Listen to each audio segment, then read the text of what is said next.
Hello विद्यार्थी मित्रांनो, online क्लासेसमध्ये आपलं स्वागत आहे. मी प्राध्यापक डॉक्टर नानवटे, ज्ञानोपासक महाविद्यालय परभणी. आपण अभ्यासत आहोत BA सेकंड इयर इतिहास विषयातील paper Chhatrapati Shivaji and his times. आज क्लासमध्ये आपण अभ्यासणार आहोत शिवजन्मतिथी. याविषयी अनेक मतमतांतरे दिसून येतात. शिवजन्मतिथीविषयीचा इतिहास अभ्यासताना खरे तर इतिहासाची व्याख्याच आहे गतकालीन घटनांचा अभ्यास करणे. अर्थात या शब्दाची फोड केली तर आस म्हणजे गतकालीन घटना, घडून गेलेल्या घटनांचा इथे आपल्याला अभ्यास करायचा असतो. आणि हा अभ्यास करत असताना अनेक पुरावे आपल्याला आवश्यक असतात. हिस्ट्री या शब्दाची फोड केल्यास हिज स्टोरी, त्याची कथा, म्हणजे मानवी जीवनाची सुसंगत कथा अभ्यासायची असेल किंवा त्याची मांडणी करायची असेल किंवा एखादी गतकालीन घडून गेलेल्या घटनेचा आपल्याला आढावा घ्यायचा असेल तर आपल्याला पुरावे लागतात, साधने लागतात, संदर्भ साहित्य लागते. नो डॉक्युमेंट्स नो हिस्ट्री असं अभ्यासकांनी म्हटलेलं आहे. म्हणजे इतकी महत्त्वाची ही साधने असतात गतकालीन घटनाचा अभ्यास करण्यासाठी.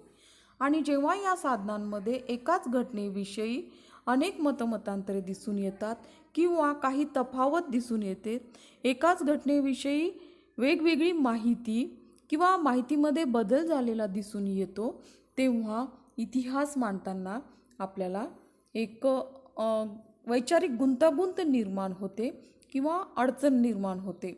असाच काहीसा वाद आपल्याला शिवजन्मतिथीविषयी निर्माण झाल्याचे दिसून येते.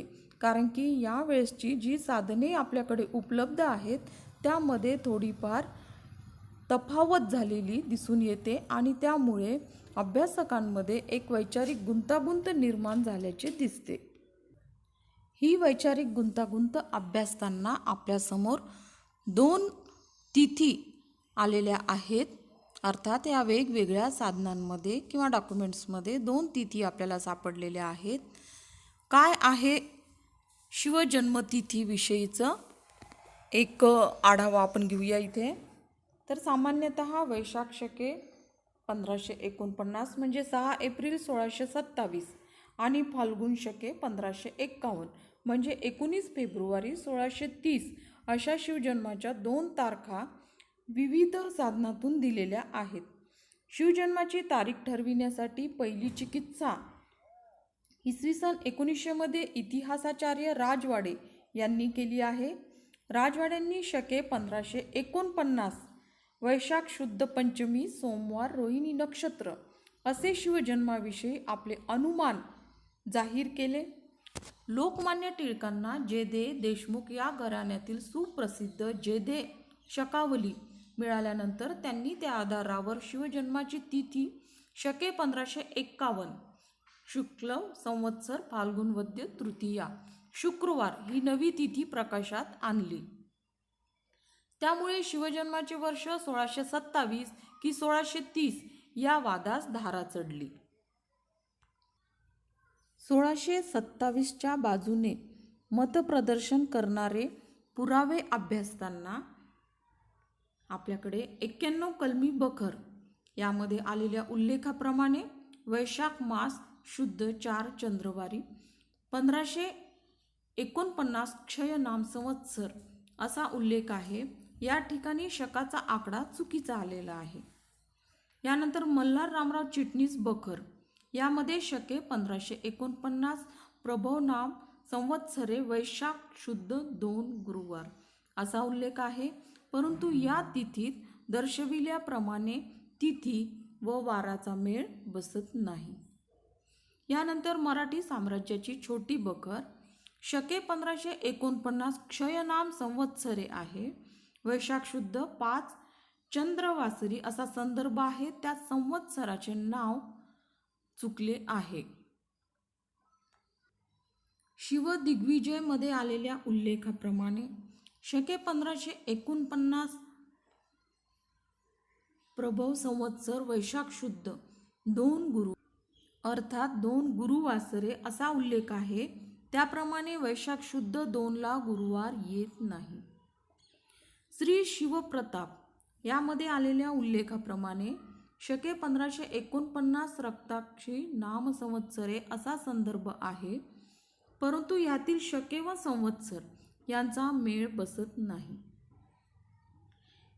यानंतर पंत प्रतिनिधी बखर यामध्ये आलेल्या उल्लेखाप्रमाणे शके 1549 प्रभव नाम संवत्सरे वैशाख शुद्ध 15 इंदुवार असा उल्लेख आहे. त्याप्रमाणे तिथी व वार यांचा मेळ बसत नाही.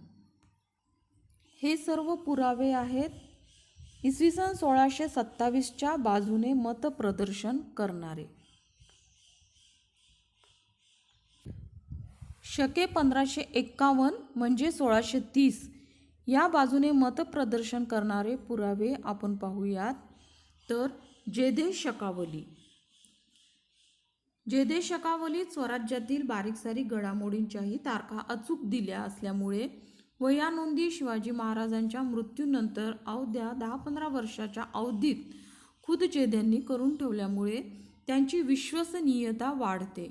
जेधे शकावलीत शके 1551 फाल्गुन वद्य तृतीया शुक्रवार असा उल्लेख आहे.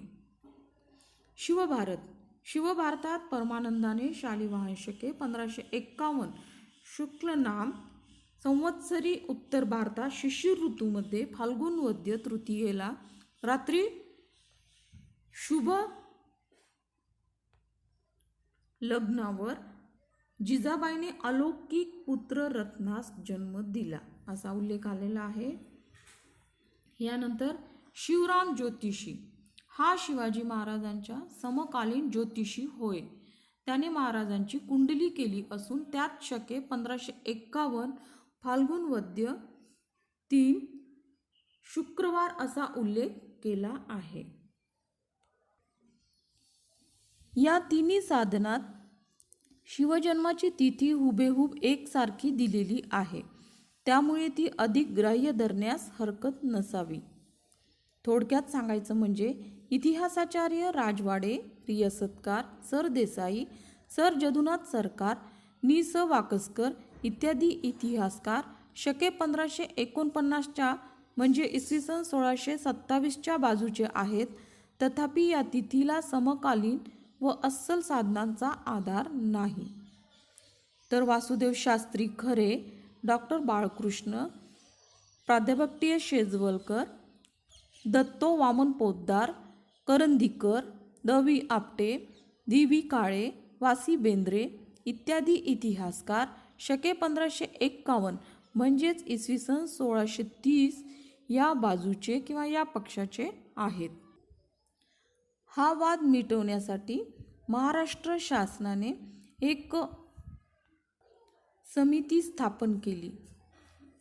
नोव्हेंबर 1966 मध्ये महाराष्ट्र शासनाने शिवजन्मतिथी निश्चित करण्यासाठी दत्तो वामन पोद्दार, प्रा.न. फाटक, डॉक्टर आ. ग. पवार, प्राध्यापक गणेश खरे, वासी बेंद्रे, बाबासाहेब पुरंदरे आणि डॉक्टर मो. ग. दीक्षित या इतिहासतज्ज्ञांची एक समिती नियुक्त केली. या विद्वान संशोधकांपैकी फाटक व पवार यांनी इसवी सन 1627 तर बाकीच्या सदस्यांनी इसवी सन 1630 ही तिथी मान्य केली. तेव्हा हा वाद मिटेपर्यंत शासकीय समारंभाच्या सोयीसाठी वैशाख शुद्ध 2 शके 1549 म्हणजे इसवी सन 1627 तिथी सुरू ठेवण्याचा निर्णय घेतला. यानंतर विजय देशमुख शककर्ते शिवराय हा उत्कृष्ट ग्रंथ लिहिणाऱ्या विजय देशमुखांनी सखोल संशोधनाअंती शके 1551 फाल्गुन वद्य तृतीया शुक्रवारची रात्र म्हणजे 19 फेब्रुवारी 1630 ही तिथी ग्राह्य मानली आहे. थोडक्यात शिवजन्मतिथीविषयीचा अभ्यासताना जो आपण इतिहास पाहतो तर इसवी सन 1629 मध्ये निजामशाहाच्या दरबारात लखुजी राजांचा खून झाल्यानंतर शहाजी राजांनी निजामशाही सोडली. या काळात महाराष्ट्रात सर्वत्र अराजक माजले होते. मोहिमा आणि कत्तली यांनी उच्छाद मांडला होता. जोडीला दुष्काळाचे तांडव नृत्य सुरू होते. सारीच अनिश्चितता होती. शहाजीराजांचा सारा संसार घोड्यावरच होता. सततची धावपळ, शत्रू पाठीवर आणि सोबत गरोदर जिजाबाई. या धावपळीच्या जीवनात एकच विसावा होता आणि तो म्हणजे एकुलता एक पुत्र शंभूराजाचा विवाह. जिजाबाईला 6 पुत्र झाले. पैकी शंभू व शिवाजी सोडून बाकी अल्पजीवी ठरले.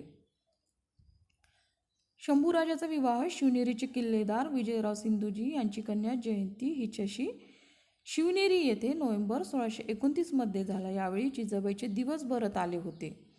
त्यांच्या प्रकृतीला धावपळ मानवणे शक्य नव्हते. शहाजीराजांनी व्याह्याकडे जिजाबाईला ठेवले व पुन्हा भ्रमंतीला सुरुवात केली. याच शिवनेरी किल्ल्यावर जिजामाता प्रसूत होऊन 19 फेब्रुवारी 1630 रोजी शिवाजीराजे जन्माला आले. नवबालकाचे नाव शिवाजी का ठेवण्यात आले याविषयी सुद्धा 2 मतप्रवाह आहेत. परमानंद यांनी हे शिवाजीचे दरबारी कवी यांनी अनुपुराण सूर्यवंश हा ग्रंथ लिहिला. त्यात शिवनेरी किल्ल्यावर जन्म झाला म्हणून बालकाचे नाव शिव ठेवले असा उल्लेख आहे.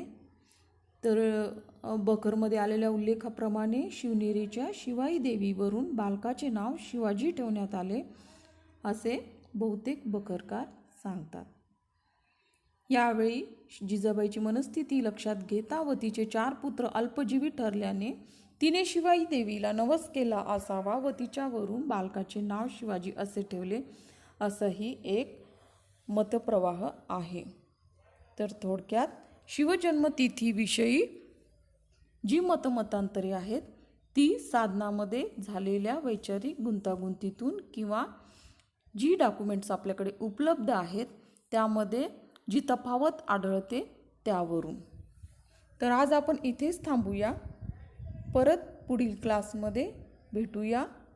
धन्यवाद.